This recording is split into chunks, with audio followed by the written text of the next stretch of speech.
Welcome to another edition of On the Line. I'm Joe Mullings. And I am Holly Scott.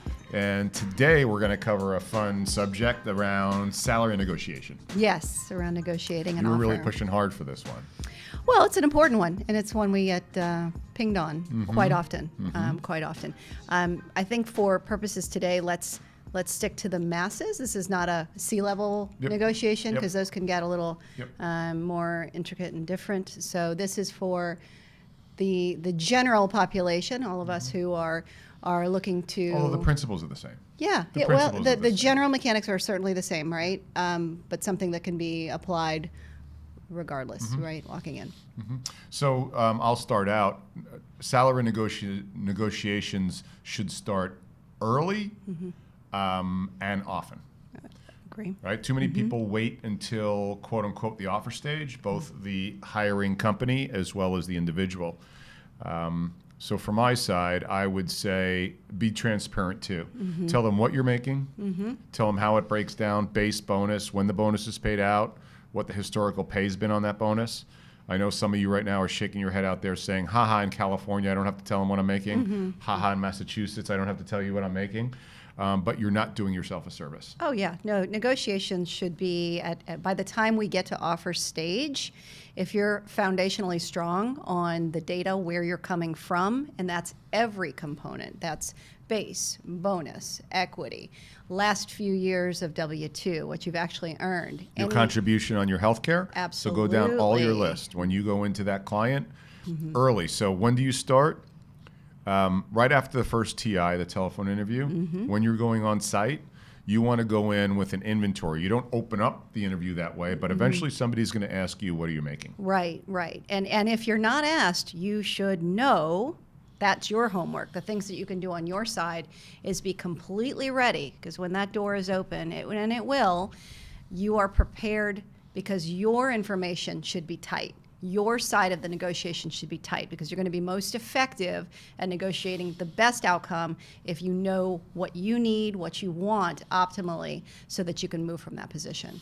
Yeah, and again, the inventory is important. So let's go down the list and be real deliberate here. So base, bonus, historical bonus, when the bonus is paid out. Yes. Any additional incentives you have.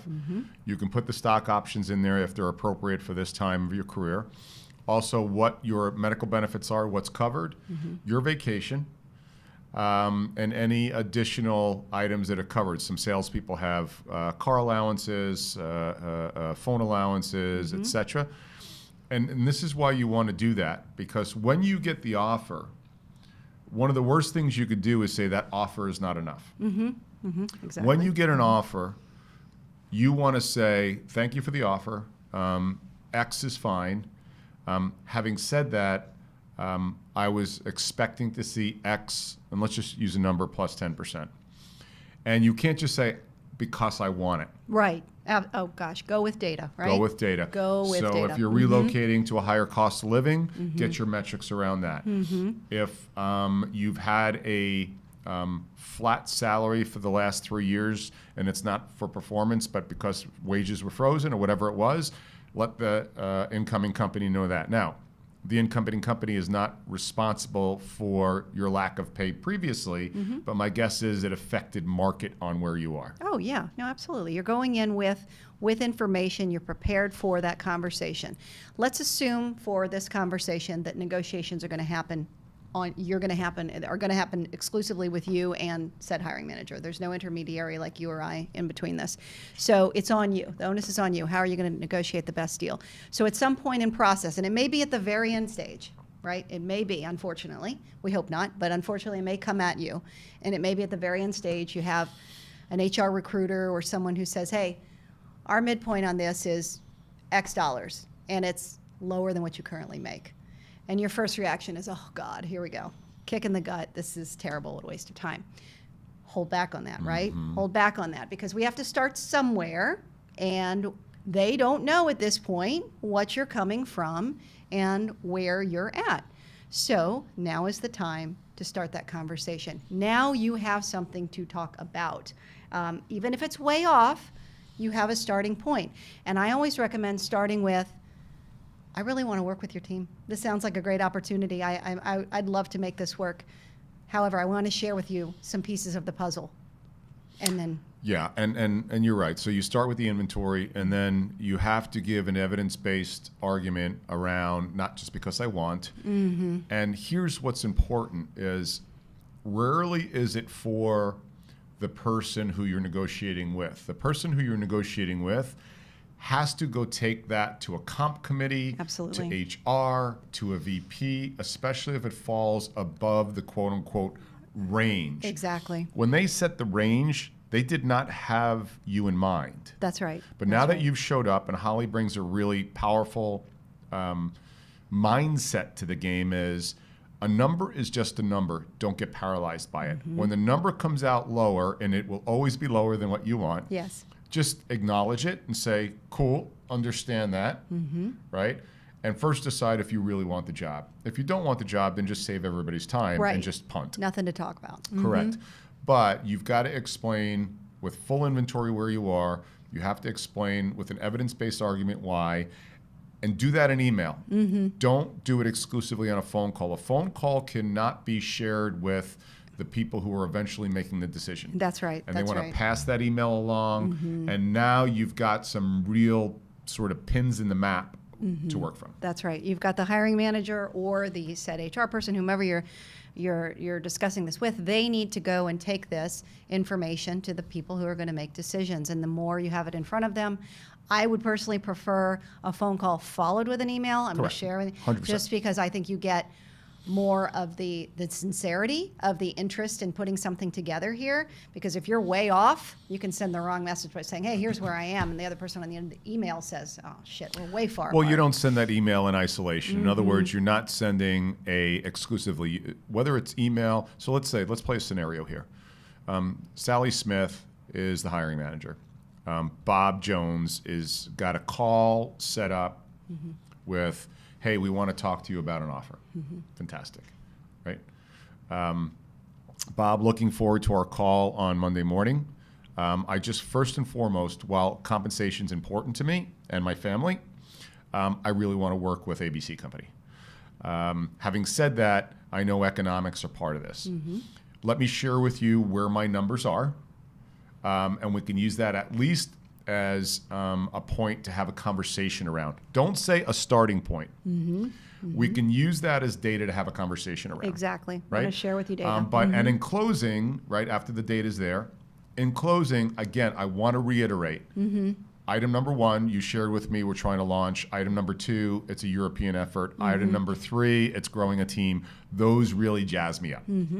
That email is going to be forwarded off like a bad fruitcake amongst all the decision makers. Yes. And you need to put context and add the love around why you want to work there. Right, right. And as we're collecting data and as we're collecting information, stand guard at the references you make to I heard that, or individuals are making, or Google tells me, or salary surveys, or some of that data. Those are pieces to consider, certainly, but don't hold a company hostage by something you hear from third parties.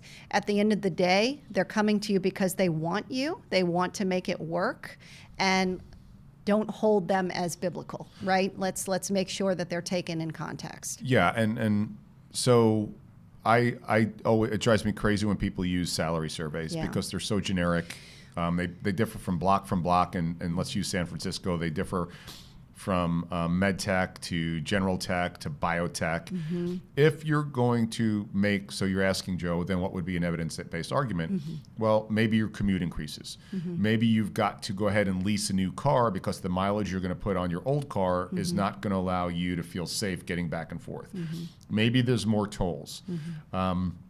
Maybe that the new organization doesn't cover tuition reimbursement. By the way, add that to your list. Doesn't cover tuition reimbursement, but you want to continue on with your ongoing education. Yes. Right? So there are a number of items that you want to add to, here's why I'm requesting another 5%, if you will. Right, exactly. They should all be pieces of the data that you accumulate. But if you go to an organization and you go to offer negotiations and say, here's the salary survey from last year, and it says I should be making X, Y, or Z.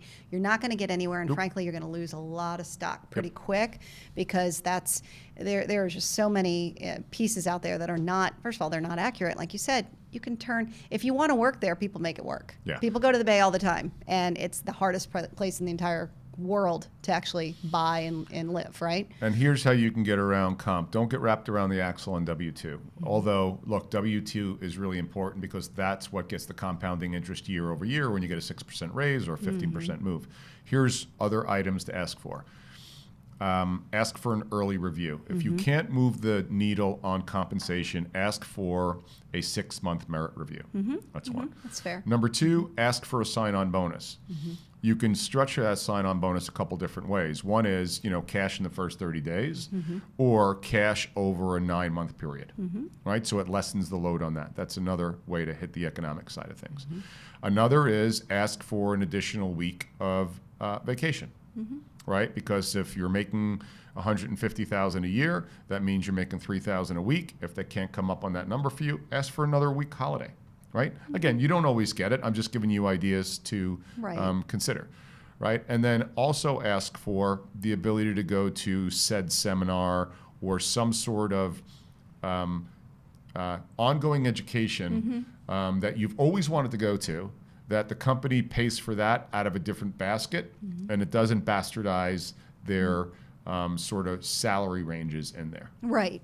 You can definitely get creative with covering those gaps. It's if you go to the table with the gaps and then are open to ideas around them, I think that they're very valid. The vacation sends me a little squirrely because It's last on my list, but I it's- still would yeah. not throw it out. Yeah, and I because vacation is often brought up, and we work with a lot of young companies. So young companies, there's skin in the game, and there's an attitude of it. So you can send the wrong message when you say, "Hey, I'm at 4 weeks vacation over here. I'd like to be met at 4 weeks, walking in the door." But I'm saying Or from a startup. negotiation side. So basic negotiation 101. Give them 3 things and give them a throwaway they can say no to right away, right? So if you start out and say, well, maybe we can make the gap up in one of 3 ways. One is a sign-on. Second is a 6-month review, merit review, or third is salary. Well, if you only sent the first 2, you're not giving them something easy to throw out. So they're immediately going to go, no, forget about the holidays. No. Now all of a sudden they have to pick between the other 2, right? So again, I'm just saying, always in tool. negotiations, you want an easy throwaway on the other side of the equation. Oh, I agree. I do get asked specifically on sign-ons a lot. Sign-ons, in my experience, are in lieu of other things, right? They're not just give-me's. And typically with organizations that are revenue generating, they're more frequent when it comes to either referral bonuses or start bonuses and things like that. But in the startup world, sign-ons are typically to cover relocation or to cover some kind of gap elsewhere, perhaps things you're walking away from, or meeting you somewhere on education reimbursement or something that you might have to have. Tie the sign-on to a merit review. So in other words, you can ask for the sign-on first, and if they say no, say, okay, I understand, unfortunate. Would you consider a bonus tied to a merit review in 6-month period, right? So there's a quid pro quo, is no promise, but then it's on you to over deliver in order to earn that bonus, right? And by the way, with the sign-on bonus, you should totally expect a clawback on it. So if you get a sign-on bonus, you better be prepared that if you leave the company and not let go for cause or any other reason, you should be prepared to pay that back or see language within a 12-month period. That's right. Don't that's get pissed true. off. The only time I would give you advice to counter against that is, let's say it's December or let's say November, and you're due your 2018 bonus in February 2019, and the company then wants you earlier, doesn't want to wait around for you, and you're walking away from a 20K bonus. But they're going to say, listen, we'll give you a 10K sign-on to cover that bonus. I would not sign a document on a clawback on that because that's money you earned the year before.